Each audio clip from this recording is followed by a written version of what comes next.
So you're contributing to your 401k, and that's a huge step in anyone's financial journey, especially if you're doing it regularly. But you might be feeling like, I feel like I could be doing more. I have other goals, right? And you're probably right, because most of us do have other goals. We want to buy a house or start a family or start a business. Maybe we even want to retire early. And most of this you probably want to do before you're 60 years old, which is the point at which you'd be able to start drawing down on that 401k the normal way. But the good news is that you can invest for medium-term goals like these by using something called taxable investing, which makes use of just your general run-of-the-mill brokerage account. And if you've ever dabbled in roundup apps like Acorns, or you've opened a Robinhood account, you probably are already doing some taxable investing, but if I had to guess, it's not in any systematic way. And creating consistency around that process is how we really make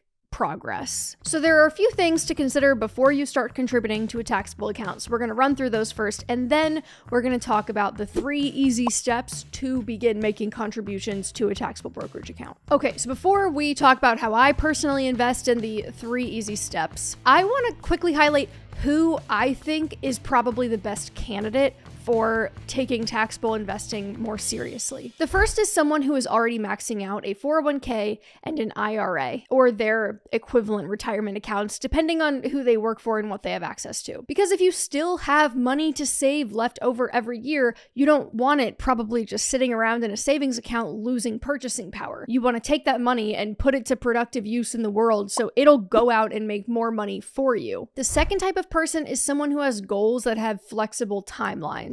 As in, you want to buy a house someday or start a family someday. This is not for the person that is needing a down payment in 6 months from today, because that's money you don't want to put at risk. But these are generally goals that are going to require such a massive outflow of cash over time that letting the money sit in cash is probably not ideal. And finally, the third type of person for whom this is almost definitely a requirement is someone who wants to retire early. And by early, I really just mean any time before age 59 and a half, because while I definitely prioritize contributing the maximum to my retirement accounts, because under this shirt, I'm wearing a t-shirt that says I love tax breaks, I also make sure to shovel a lot of money into a brokerage account every month, because I know that I want to leave the paid workforce in the traditional sense long before I am 60 years old. So I need some money to live on so I can do that. So most of the time, whether or not you identify most squarely with investor 1, 2, or 3, all of these people typically have something in common. They are high earners. They're people who can afford to save a substantial amount of money every year. And hey, if you are not there yet, no worries. It took me several years of really concerted, narrow effort to increase my income and bring down my expenses to get to that point. And because I am going to be very specific today in my commentary, I just want to call out, I am not a financial professional. This is not financial advice. This is literally just what I do, as well as what I think about various products that are out there. And on that note, some of the products that I'm going to mention today, the brands have sponsored Money with Katie content in the past, but this video is not sponsored. So nothing that I'm saying today should be perceived as a statement that these brands would be endorsing or even know about. Okay, so let's break down the 3 key steps for investing outside your retirement accounts, because it's actually pretty simple. Step 1 is you need to pick a platform. So when I think about brokerage firms, I think about them in kind of different tiers. And the first tier is the easiest and the most hands-off, which are robo-advisors. So think Betterment, Wealthfront, Fidelity Go, the Vanguard robo-advisor. These are basically just magic algorithms that are going to ask you a couple questions about your timeline, your risk tolerance, and then apply investing best practices on top of those answers, and then invest on your behalf based on how you answer them. Now, they'll typically charge you a small AUM fee. AUM stands for assets under management. Typically, this is going to be anywhere between 0.2% and 0.4% of the total assets that they're managing for you. And I tend to think that for beginners, especially, paying 0.25% or 25 basis points for the benefits of a robo-advisor is worthwhile, but I would steer clear of anything too far beyond that fee, because fees do compound over time. Then on the next tier up, you've got providers like M1 Finance. They have some some automation built in, but you are ultimately the one that's going to be choosing your portfolio's allocation. And so depending on how comfortable or not comfortable you are with that, it may or may not be a good fit. And finally, you have the most challenging do-it-yourself version, which is basically just going directly to a brokerage firm like Vanguard or Fidelity and doing it yourself. Now, it's not hard per se to open a brokerage account and then determine what you want to buy and in what proportions to one another, but it can be a little confusing, and I have found that it can be enough friction to stop people from investing in the first place or to actually cause them to invest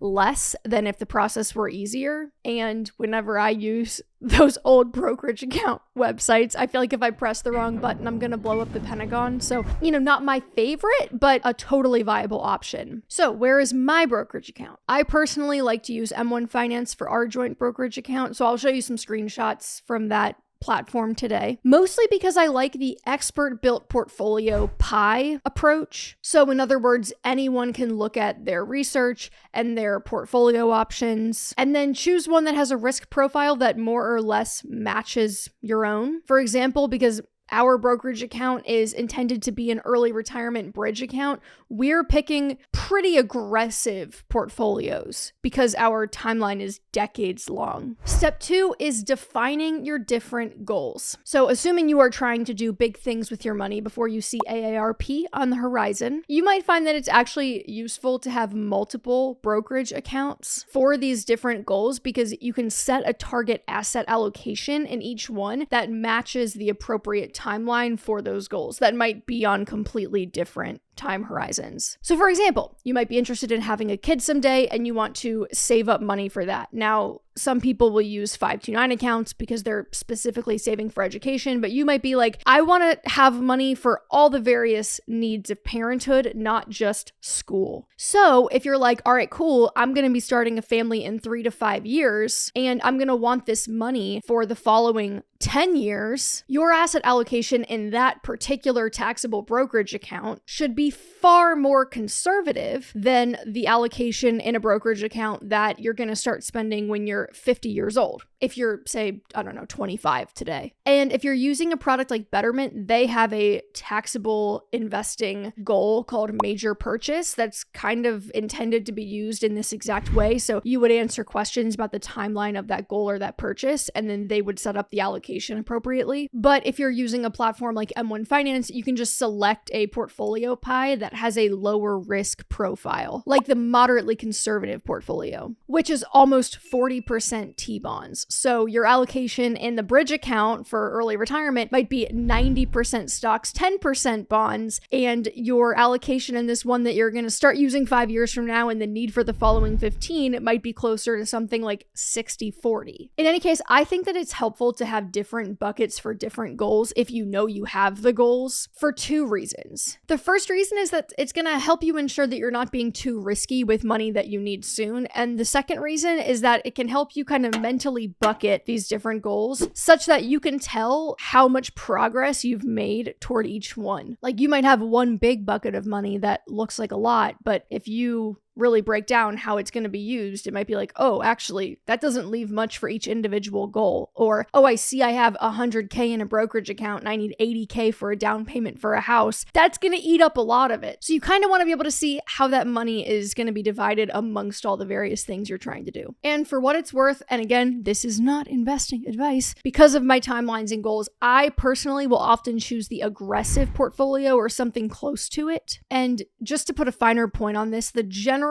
consensus conventional wisdom in investing is that the longer your time horizon, the more aggressive you can afford to be. You can take more risk within reason because you have more time. And this is what the interface looks like if you're curious. So you'll notice that each portfolio, each expert built pie has between 6 and 10 different ETF holdings in it. And it'll clearly spell out for you what is the dividend yield in this portfolio? How has the performance been over time? And importantly, the risk is spelled out for you pretty explicitly. Here's what the aggressive portfolio looks like, and you'll notice that you have quite a bit of exposure to developed markets outside the US, the S&P 500, Vanguard small cap value, all 3 of which tend to be pretty volatile. And then finally, step 3, this is where the rubber meets the road. We're going to define our investing cadence. So if you have very regular and predictable income and expenses, and you feel pretty confident about how your margin every month is going to shake out, the money that you're going to have left over to invest, you can set up automated contributions to this account to hit the day or two after you get paid, such that the money is just whisked away into the account before you have a chance to do anything else with it. And I would say this is the step that most people skip, and it's the reason that it takes their accounts so long to grow, because your principal, or the cash that you are physically contributing, that you're putting in,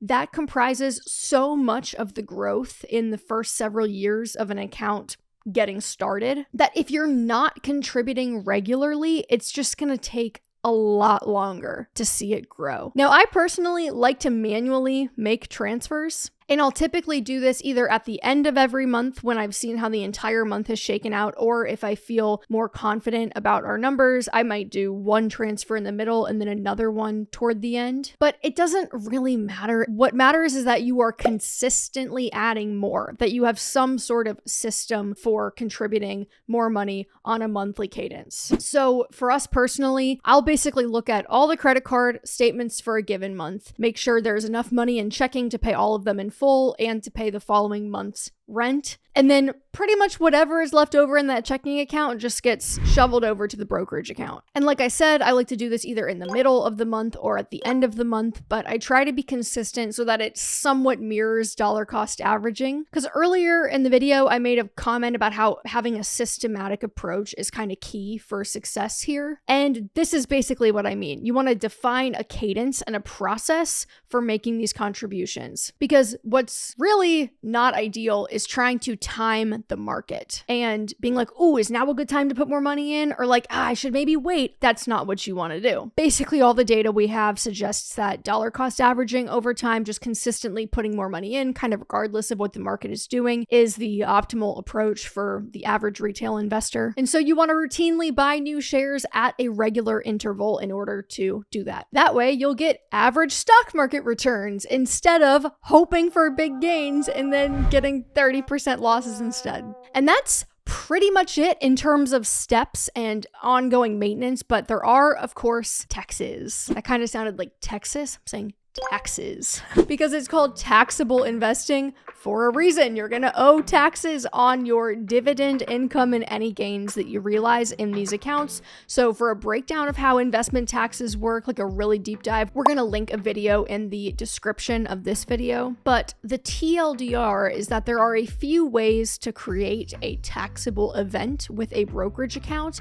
that is going to trigger something on a tax bill. And this is important to know before you get started, because these taxable events don't happen just through the natural course of investing in like something like a 401k. So the first pertains to your dividend income, which catches some new buy and hold investors off guard because they figure, I'm just adding more money. Like, why would I have to pay taxes on any of this? But you owe taxes on your dividend income every year, regardless of whether or not you are withdrawing the dividends and taking it as income or setting them to reinvest. For example, if you get a 2% dividend yield that is equal to $1,000, the IRS views that $1,000 as income. So you'll get a 1099 div form, usually around the end of January or beginning of February, that'll outline all of this for you, how much dividend income you had, etc. The second way that you might create a taxable event in your brokerage account is by selling positions and realizing a gain. So let's say I buy an S&P 500 ETF for $100 and then I sell it for $150 just because I'm doing some rebalancing. I'm not even trying to take the money out. I'm just trying to rebalance and I want to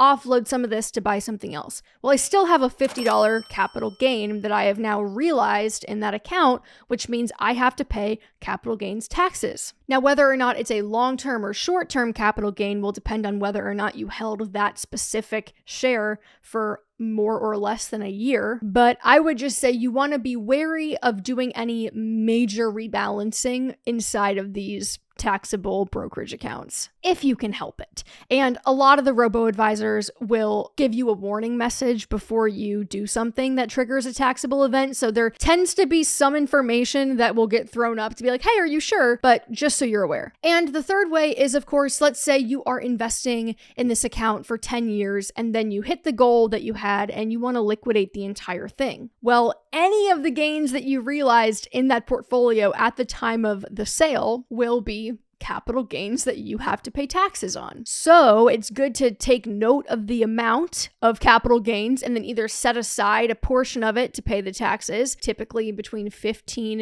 and 25%, if I had to guess. Or you're just going to want to mentally bookmark future income. And this obviously depends on how much money you're withdrawing at once and how large the capital gain is and how much money you earn and whether or not it would be feasible to cover the tax bill 6 months in the future with future income, or if you definitely want to make sure you're setting aside 20K of 100K. And we'll link 2 more helpful videos in the description of this one that I think you're probably going to want to check out next. The first is about how to build a diversified portfolio using stock and bond ETFs. And then the second is all about how to never pay taxes in early retirement. We love it. Jazz hands. Because both of those videos are going to take the asset allocation, the tax strategy, all of those little pieces that we touched on today to the next level if you're interested. And if you're wondering how I keep track of all of these moving parts and pieces behind the scenes in my own financial life, I use my wealth planner so we can just see how we're saving throughout the year. It's a shared Google sheet that my husband and I both have edit access to, which I think makes it really nice for couples or people who are financially planning together. But it's